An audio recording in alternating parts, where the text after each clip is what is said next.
दोस्तों, एक जवान लड़की के मोबाइल पे एक अनजान नंबर से मिस कॉल आता है। हालांकि वो लड़की जब उस नंबर पे कॉल बैक करती है तो उधर से फ़ोन उठाने वाला व्यक्ति इतने शानदार तरीके से बातचीत करता है कि वो लड़की पहली बार में इम्प्रेस हो जाती है, जिसकी वजह से दोनों के बीच में दोस्ती भी हो जाती है।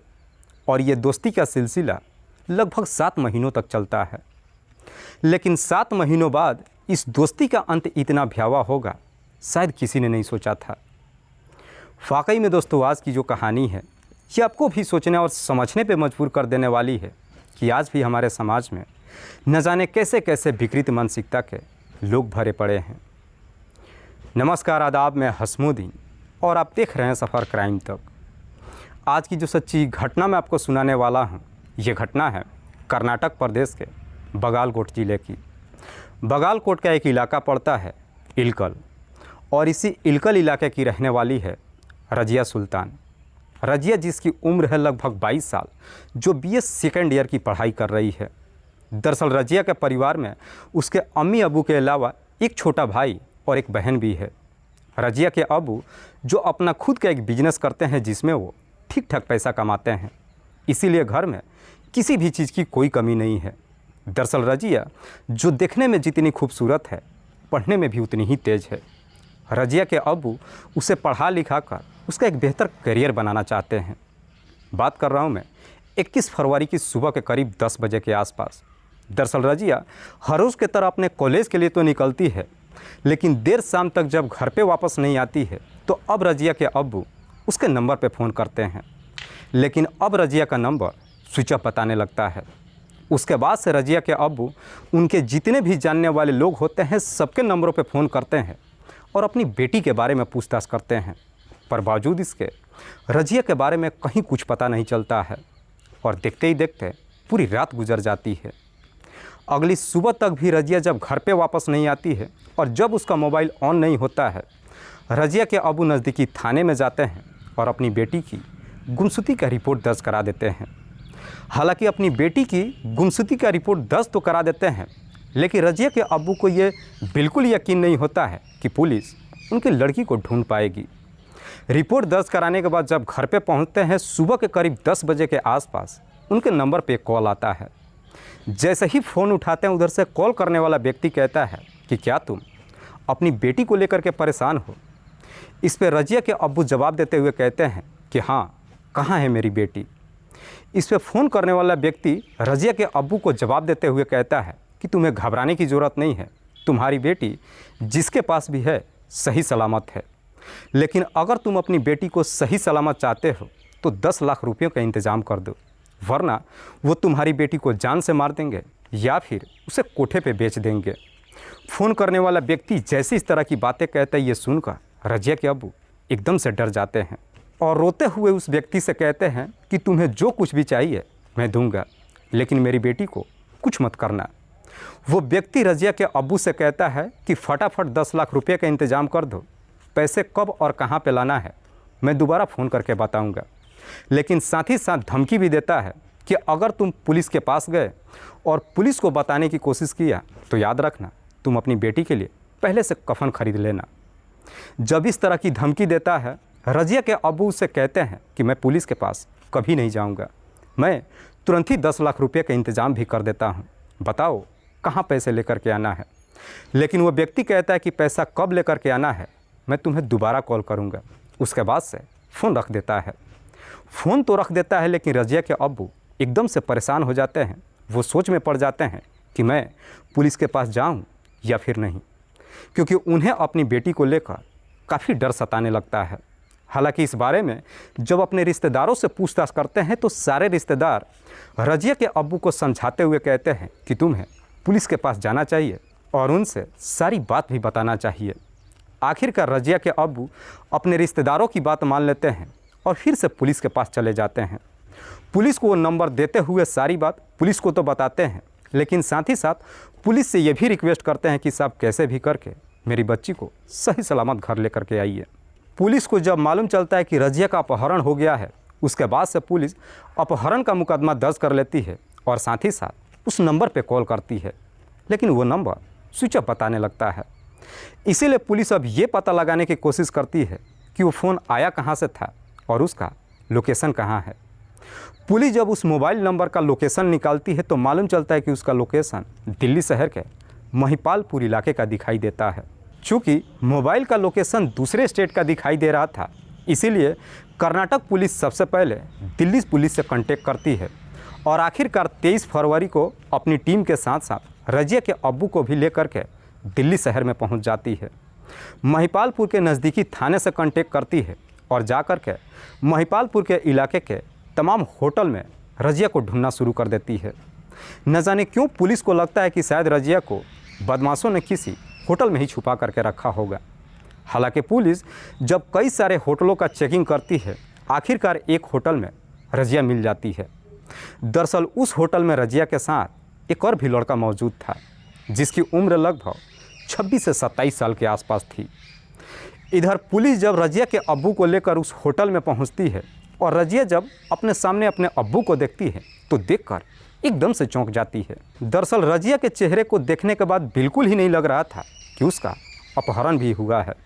पुलिस जब रजिया से पूछताछ करती है तो रजिया कहती है कि मेरा अपहरण नहीं हुआ है, बल्कि मैं अपने प्रेमी के साथ यहाँ पे आई हूँ।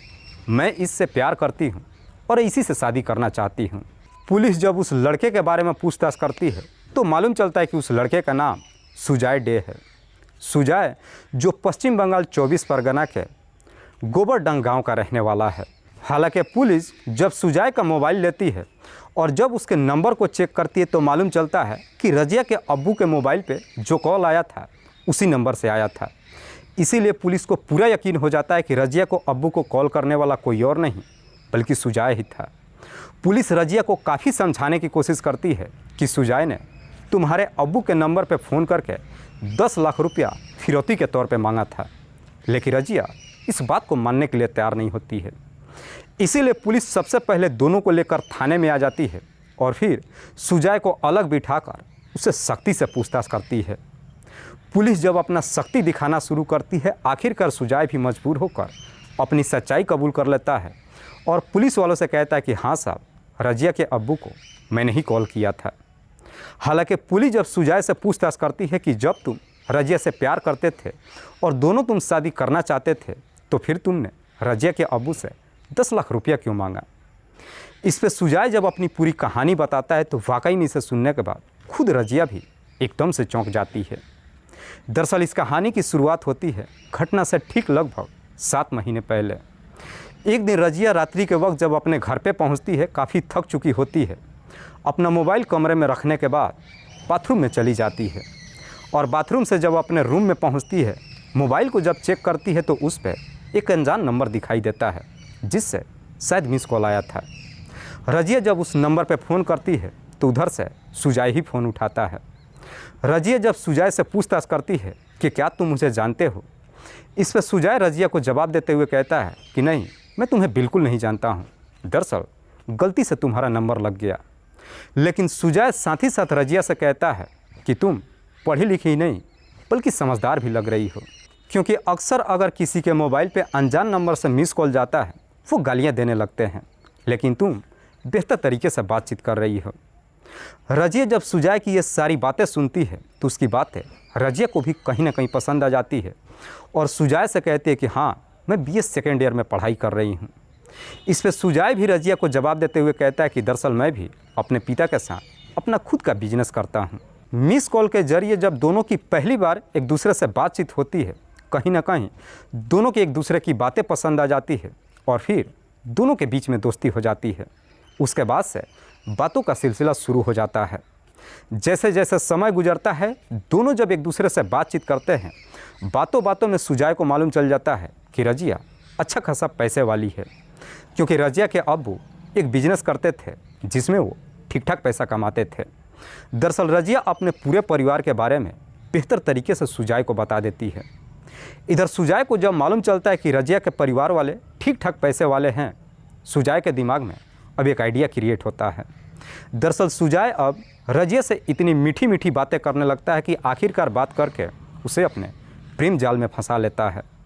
दोनों के बीच में लगभग 7 महीनों तक बातचीत होता है, लेकिन दोनों कभी एक दूसरे से मिलते नहीं हैं। हालांकि देखने की जब बात होती है, आखिरकार दोनों ही अपना अपना फ़ोटो सोशल मीडिया के माध्यम से एक दूसरे के पास भेजते हैं। और जब रजिया और सुजय एक दूसरे का फ़ोटो देखते हैं तो देखने के बाद आखिरकार अपने प्यार का इजहार भी कर देते हैं, जिसकी वजह से रजिया और सुजय के बीच में प्रेम प्रसंग शुरू हो जाता है। और समय के अनुसार प्यार का परवान भी इस कदर से चढ़ता है कि आखिरकार शादी करने का फैसला कर लेते हैं। लेकिन रजिया का जब सुजय के साथ में प्रेम प्रसंग शुरू होता है, इस बात की जानकारी उसके परिवार में किसी को नहीं मालूम चलता है। जैसे ही 4 महीने का समय गुजरता है, इधर अब रजिया के परिवार वालों को लगता है कि लड़की 1 साल में अपनी बीए की पढ़ाई कंप्लीट कर लेगी। इसीलिए रजिया के अब्बू अब अपनी बेटी की शादी कराने के लिए एक लड़के का तलाश करना शुरू कर देते हैं। और आखिरकार उनकी ये तलाश भी पूरी हो जाती है और अपने ही एक रिश्तेदार के लड़के के साथ रजिया का रिश्ता तय कर देते हैं और अप्रैल महीने में निकाह की तारीख भी तय कर देते हैं। हालांकि शादी की जानकारी जब रजिया को मालूम चलता है, रजिया एकदम से परेशान हो जाती है। तुरंत ही सुजय के नंबर पर फ़ोन करती है और सारी बात बताती है। कहती है कि मेरे परिवार वालों ने रिश्ता तय ही नहीं कर दिया है, बल्कि शादी की तारीख भी रख दी गई है। पर याद रखना, मैं तुम्हारे अलावा किसी और से शादी किसी कीमत पे नहीं करूँगी। इस पे सुजय भी उसे समझाते हुए कहता है कि तुम्हें घबराने की ज़रूरत नहीं है। भले ही हमारी जाति धर्म अलग है, लेकिन हम दोनों को मिलने से कोई नहीं रोक सकता है। मुझे थोड़ा सा समय दो, मैं कोई ना कोई रास्ता निकालता हूँ।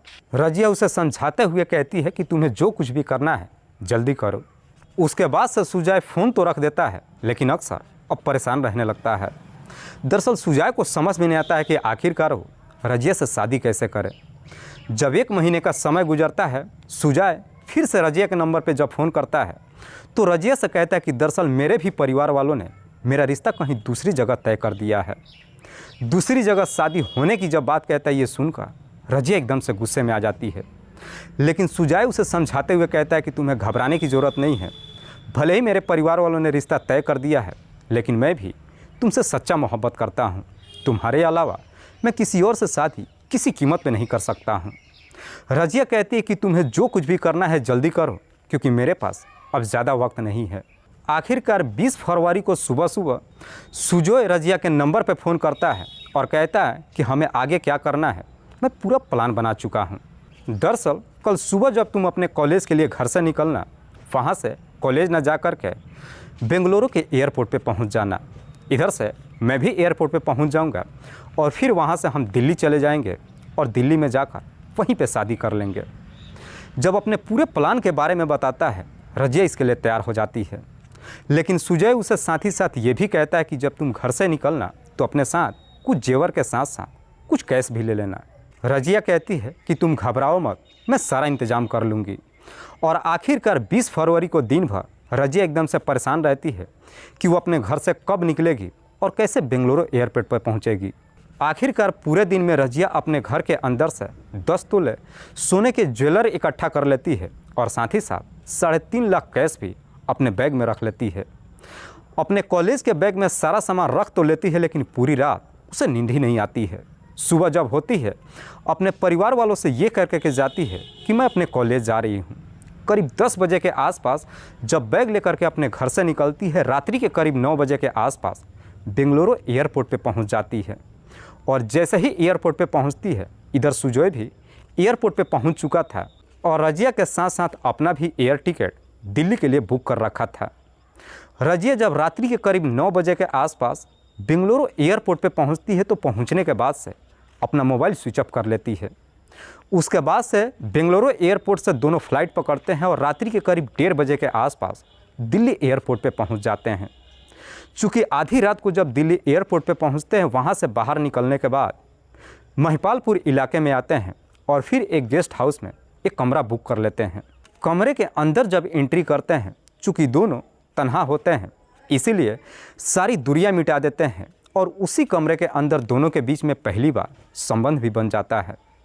हालांकि सुजय शादी से पहले रजिया के साथ जब इस तरह की हरकत करता है, रजिया भी उसे रोकने की कोशिश नहीं करती है, क्योंकि वाकई में रजिया सुजय से सच्चा वाला मोहब्बत करती थी। जब सुबह हो जाती है, आखिरकार सुबह के करीब 10 बजे के आसपास सुजय अपने प्लान का अंजाम देता है।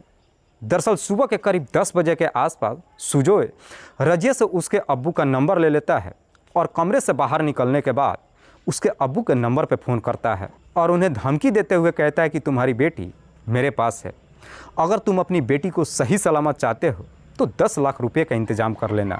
दरअसल सुजय अपना पूरा प्लान बना चुका था कि जैसे उसे 10 लाख रुपया मिल जाएगा, रजिया को छोड़ने के बाद वापस अपने घर चला जाएगा। लेकिन शायद सुजय को ये मालूम नहीं था कि रजिया जब अपने घर पे नहीं पहुंची थी, उसके परिवार वाले थाने में जा चुके थे। इधर रजिया के अब्बू भी जब अपहरण के बारे में और फिरौती के बात को लेकर अपने रिश्तेदारों से जब बातचीत करते हैं, रिश्तेदार उन्हें समझाते हुए कहते हैं कि आप थाने में जाइए और पुलिस की मदद लीजिए। वाकई में सुजय जब ये पूरी कहानी पुलिस को बताता है तो थाने के अंदर ही रजिया सुजय को एक जोरदार की थप्पड़ लगा देती है और रोते हुए कहती है कि मैंने तुम्हारे जैसा कमीना इंसान पूरी दुनिया में नहीं देखा है। चूँकि सुजय ने रजिया के साथ में संबंध भी बना लिया था, इसीलिए पुलिस सुजय को गिरफ्तार करने के बाद अपहरण का तो मुकदमा दर्ज करती है, साथ ही साथ उसके ऊपर रेप का मुकदमा भी दर्ज कर देती है।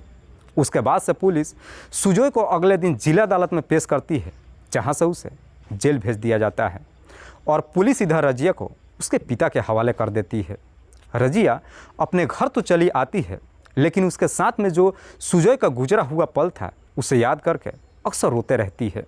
रजिया बार बार अपने परिवार वालों से एक ही बात कहती है कि काश अगर मैं अपने प्यार के बारे में आप लोगों को पहले ही बता दी होती तो शायद मेरे साथ ऐसा कभी नहीं होता। दोस्तों, इस पूरी घटना के बारे में आप क्या सोचते हैं? आप अपनी राय हमें कमेंट बॉक्स में ज़रूर दीजिएगा। जाते जाते मैं आपको बता दूं कि कुछ मेरे व्यूअर्स हैं जो रोज़ाना मेरे इस वीडियो को देखते ही नहीं हैं, बल्कि अपना कीमती समय निकाल कर मुझे अपना प्यार भी देते हैं। जिनमें से एक का नाम है मोहम्मद आज़ाद। मोहम्मद आज़ाद जो वैसे तो बिहार प्रदेश के रहने वाले हैं, लेकिन दिल्ली शहर के नागलोई में रह कर के अपनी नौकरी करते हैं और वहीं से मेरी इस वीडियो को देखते हैं। दूसरे मेरे व्यूअर हैं ओम प्रकाश पासवान। ओम प्रकाश पासवान जो वैसे गोंडा उत्तर प्रदेश के रहने वाले हैं, लेकिन सऊदी अरबिया में रह कर के नौकरी करते हैं और वहीं से मेरी इस वीडियो को देखते हैं। तीसरे मेरे व्यूअर हैं सोहेल सिद्दीकी। सोहेल सिद्दीकी जो पटना बिहार प्रदेश के रहने वाले हैं, लेकिन दुबई में रह कर के नौकरी करते हैं और वहीं से मेरी इस वीडियो को देखते हैं। चौथे मेरे व्यूअर हैं जयपाल सिंह देसवाल। जयपाल सिंह देसवाल जो झज्जर हरियाणा प्रदेश के रहने वाले हैं। लास्ट मेरे व्यूअर हैं इमाम शेख। इमाम शेख जो ज़िला दरभंगा बिहार प्रदेश के रहने वाले हैं। मैं अब तमाम व्यूअर्स को तहे दिल से शुक्रिया अदा करता हूँ। कल फिर मिलते हैं एक और नई सच्ची घटना के साथ। तब तक के लिए जय हिंद, जय भारत।